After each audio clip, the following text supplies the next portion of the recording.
Hi friends, welcome back. ಎಲ್ಲ ಹೇಗಿದ್ದೀರಾ? I hope ನೀವೆಲ್ಲ ತುಂಬ ಚೆನ್ನಾಗಿದ್ದೀರಾ ಅಂದ್ಕೊಂಡಿದ್ದೀನಿ. ನಾನು ಸಹ ತುಂಬ ಚೆನ್ನಾಗಿದ್ದೀನಿ. ಫ್ರೆಂಡ್ಸ್, ನನ್ನ ಇವತ್ತಿನ ಈ ವಿಡಿಯೋ ವಿಷಯದ ಬಗ್ಗೆಪ್ಪ ಅಂತ ಹೇಳಿದ್ರೆ, ಮುಖದ ಮೇಲಿರುವ ಬಂಗು ಅಂದರೆ ಪಿಗ್ಮೆಂಟೇಷನ್ನ ನಾವು ಮನೇಲೇ ಇರುವಂಥ ಇಂಗ್ರೀಡಿಯೆಂಟ್ಸ್ ಉಪಯೋಗಿಸ್ಕೊಂಡು ಯಾವ ಥರ ಪರ್ಮನೆಂಟಾಗಿ ರಿಮೂವ್ ಮಾಡ್ಕೋಬೋದು ಅಂತೇಳಿ ಈ ವಿಡಿಯೋದಲ್ಲಿ ತಿಳಿಸ್ಕೊಡ್ತಾ ಇದ್ದೀನಿ. ಅದರಿಂದ ವಿಡಿಯೋನ ಎಲ್ಲೂ ಸ್ಕಿಪ್ ಮಾಡೋಕ್ಕೆ ಹೋಗಬೇಡಿ, ಕೊನೆ ತನಕ ನೋಡಿ. ಮತ್ತು ನೀವೆಂತಾದರೂ ನನ್ನ ಚಾನಲ್ಗೆ ಹೊಸಬ್ರಾಗಿದ್ದರೆ ದಯವಿಟ್ಟು ನನ್ನ ಚಾನಲ್ಗೆ ಸಬ್ಸ್ಕ್ರೈಬ್ ಮಾಡಿ, ಯಾಕೆ ಸಪೋರ್ಟ್ ಮಾಡಿ. ಹಾಗಾದರೆ ಬನ್ನಿ, ಪಿಗ್ಮೆಂಟೇಷನ್ ಯಾವ ಥರ ನಾವು ಮನೇಲೇ ಇರುವಂಥ ಇಂಗ್ರೀಡಿಯೆಂಟ್ಸ್ ಉಪಯೋಗಿಸ್ಕೊಂಡು ಪರ್ಮನೆಂಟಾಗಿ ರಿಮೂವ್ ಮಾಡೋದು ಅಂತ ಹೇಳಿ ನೋಡ್ಕೊಂಬರೋಣ. ಫ್ರೆಂಡ್ಸ್, ನಾವು ಫಸ್ಟ್ ತಿಳ್ಕೊಬೇಕಾಗಿರೋದು ಈ ಪಿಗ್ಮೆಂಟೇಷನ್ ಅಂದರೆ ಏನು, ಈ ಪಿಗ್ಮೆಂಟೇಷನ್ ಯಾವ ಥರ ಬರುತ್ತೆ, ಯಾವ ಏಜ್ ಅವ್ರಿಗೆ ಬರುತ್ತೆ ಅಂತ ಹೇಳಿ. ಫ್ರೆಂಡ್ಸ್, ಈ ಪಿಗ್ಮೆಂಟೇಷನ್ ಅನ್ನೋದು 25 ವರ್ಷ ಮೇಲ್ಪಟ್ಟವಂಥವ್ರಿಗೆ ಮಾತ್ರ ಬರೋದು. ಮತ್ತು ಇದು ಯಾವುದರಿಂದ ಬರುತ್ತೆ ಅಂತ ಹೇಳಿದ್ರೆ, ನಾವು ಅತಿ ಹೆಚ್ಚಾಗಿ ಬಿಸಿಲಲ್ಲಿ ಓಡಾಡೋದ್ರಿಂದ ಬರುತ್ತೆ. ಮತ್ತು ನಮ್ಮ ಫ್ಯಾಮಿಲಿಲಿ ಅಜ್ಜಿ ಅಮ್ಮ ಯಾರಿಗಾದ್ರೂ ಇರುತ್ತೆ, ಯಾರಿಗೆ ಈ ಪಿಗ್ಮೆಂಟೇಷನ್ ಇರುತ್ತಲ್ಲ ಅದು ನಮಗೆ ಅದು ಬಂದುಬಿಡುತ್ತೆ. ಸೊ ಇದನ್ನ ಯಾವ ಥರ ನಾವು ಪರ್ಮನೆಂಟಾಗಿ ರಿಮೂವ್ ಮಾಡೋದು, ನಾವು ತುಂಬ ಜಾಸ್ತಿ ಮೇಕಪ್ ಮಾಡೋದ್ರಿಂದ ಮತ್ತು ಪಾರ್ಲರ್ಗಳಲ್ಲಿ ನಮ್ಮ ಫೇಸ್ನ ವಾಶ್ ಮಾಡಿಸೋದ್ರಿಂದ ಎಲ್ಲ ನಮ್ಮ ಮುಖ ತುಂಬ ಸುಕ್ಕು ಹಿಡಿಯುತ್ತೆ. ಸೊ ಇದರಿಂದ ಪಿಗ್ಮೆಂಟೇಷನ್ ಅಂದರೆ ಕಪ್ಪು ಕಲೆಗಳು ಪರ್ಮನೆಂಟಾಗಿ ಬಿದ್ದುಬಿಡುತ್ತೆ. ಅದಕ್ಕೆ ನಾವು ಏನು ಮಾಡಬೇಕು ಅಂತ ಹೇಳಿದ್ರೆ ಫ್ರೆಂಡ್ಸ್, ಅತಿ ಹೆಚ್ಚು ನಾವು ಮನೆಯಲ್ಲೇ ಇರುವಂಥ ಪದಾರ್ಥಗಳನ್ನ ಯೂಸ್ ಮಾಡಿಕೊಂಡು ಮೇಕಪ್ ಮಾಡ್ಕೋಬೇಕು. ಮತ್ತು ನಮ್ಮ ಸ್ಕಿನ್ನಲ್ಲಿರೋ ಪ್ರಾಬ್ಲಮ್ಗಳಿಗೆ ಮನೇಲೇ ಇರುವಂಥ ಇಂಗ್ರೀಡಿಯೆಂಟ್ಸ್ ಉಪಯೋಗಿಸ್ಕೊಂಡು ಸೊಲ್ಯೂಷನ್ ಮಾಡ್ಕೋಬೇಕು. ಅದು ಬಿಟ್ಟು ಇದನ್ನ ಕವರ್ ಮಾಡೋದಕ್ಕೆ ಕೆಲವೊಬ್ಬರು ಮೇಕಪ್ ಮಾಡ್ಕೋತಾರೆ ಪಿಗ್ಮೆಂಟೇಷನ್ ಕವರ್ ಮಾಡೋದಕ್ಕೆ. ಆದರೆ ಅದು ಮೇಕಪ್ ಇರೋ ತನಕ ಅಷ್ಟೇ ಇರುತ್ತೆ, ಮೇಕಪ್ ಹೋದ್ಮೇಲೆ ಆ ಪಿಗ್ಮೆಂಟೇಷನ್ ಮತ್ತೆ ಬರುತ್ತೆ ಅಲ್ವಾ.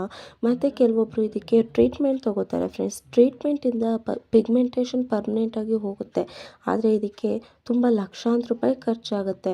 ಸೊ ದುಡ್ಡಿರೋರು ಇದನ್ನ ಟ್ರೀಟ್ಮೆಂಟ್ ತೊಗೊಂಡು ಪಿಗ್ಮೆಂಟೇಷನ್ ಹೋಗಲಾಡಿಸ್ಕೋಬೋದು. ಅದರಂತೆ ನಮ್ಮಂಥ ಬಡವರಿಗೆ ಇದನ್ನ ಟ್ರೀಟ್ಮೆಂಟ್ ತೊಗೊಳ್ಳುವಷ್ಟು ಕೆಪಾಸಿಟಿ ನಮ್ಮಲ್ಲಿ ಇರೋದಿಲ್ಲ ಅಲ್ವಾ. ಅದಕ್ಕೆ ನಾವೇನು ಮಾಡಬೇಕಂತ ಹೇಳಿದ್ರೆ, ಮನೆಯಲ್ಲೇ ಇರುವಂಥ ಇಂಗ್ರೀಡಿಯೆಂಟ್ಸ್ ಉಪಯೋಗಿಸ್ಕೊಂಡು ಇದನ್ನ ಪರ್ಮನೆಂಟಾಗಿ ರಿಮೂವ್ ಮಾಡ್ಕೋಬೋದು ಫ್ರೆಂಡ್ಸ್. ಅದು ಯಾವ ಥರ ಅಂತ ನೋಡ್ಕೊಂಬರೋಣ. ಮತ್ತು ಒಂದು ಫ್ರೆಂಡ್ಸ್, ನಾವು ಟ್ರೀಟ್ಮೆಂಟ್ ಎಲ್ಲ ತೊಗೊಳ್ಳೋದ್ರಿಂದ ಪರ್ಮನೆಂಟ್ ರಿಮೂವ್ ಆಗುತ್ತೆ, ಆದರೆ ನಮ್ಮ ಸ್ಕಿನ್ಗೆ ಮುಂದೆ ಎಫೆಕ್ಟ್ ಆಗೋ ಸಾಧ್ಯತೆಗಳಿರುತ್ತೆ. ಅದರಿಂದ ನಾವು ಮನೆಮದ್ದು ಯೂಸ್ ಮಾಡೋದ್ರಿಂದ ಏನೂ ಸಹ ಎಫೆಕ್ಟ್ ಇರೋದಿಲ್ಲ ಫ್ರೆಂಡ್ಸ್. ಈ ಮನೆಮದ್ದು ಮಾಡೋದಕ್ಕೆ ಮೈನ್ ಇಂಗ್ರೀಡಿಯೆಂಟ್ಸ್ ಬಂದುಬಿಟ್ಟು ನಾನು ಶ್ರೀಗಂಧದ ಪುಡಿ ತೊಗೊಂಡಿದ್ದೀನಿ. ಶ್ರೀಗಂಧದ ಪುಡಿ ಎಲ್ಲ ಆಯುರ್ವೇದಿಕ್ ಶಾಪ್ಗಳಲ್ಲಿ ಸಿಗುತ್ತೆ. ಸೊ ಶ್ರೀಗಂಧದ ಪುಡಿ ಇಲ್ಲ ಅಂತ ಹೇಳೋರು ಮನೆಯಲ್ಲಿ ಗಂಧ ಇರುತ್ತಲ್ಲ, ಗಂಧನ ಕಲ್ಲಲ್ಲಿ ಚೆನ್ನಾಗಿ ತೆಗೆದ್ಬಿಟ್ಟು ತೊಗೊಳ್ಳಿ. ಸೆಕೆಂಡ್ ಒನ್ ನಾನು ಎಲ್ಲಿ ತೊಗೊಂಡಿದ್ದೀನಿ, ಆಲೂಗೆಡ್ಡೆ ಜ್ಯೂಸ್. ಫ್ರೆಂಡ್ಸ್, ಈ ಆಲೂಗೆಡ್ಡೆ ಜ್ಯೂಸ್ನ ಏನು ಮಾಡುತ್ತೆ ಅಂತ ಹೇಳಿದ್ರೆ, ನಮ್ಮ ಬಂಗನ್ನು ಪರ್ಮನೆಂಟಾಗಿ ಹೋಗಲಾಡಿಸುವಂಥ ಶಕ್ತಿ ಇರೋದೇ ಈ ಆಲೂಗೆಡ್ಡೆ ಜ್ಯೂಸಲ್ಲಿ ಫ್ರೆಂಡ್ಸ್.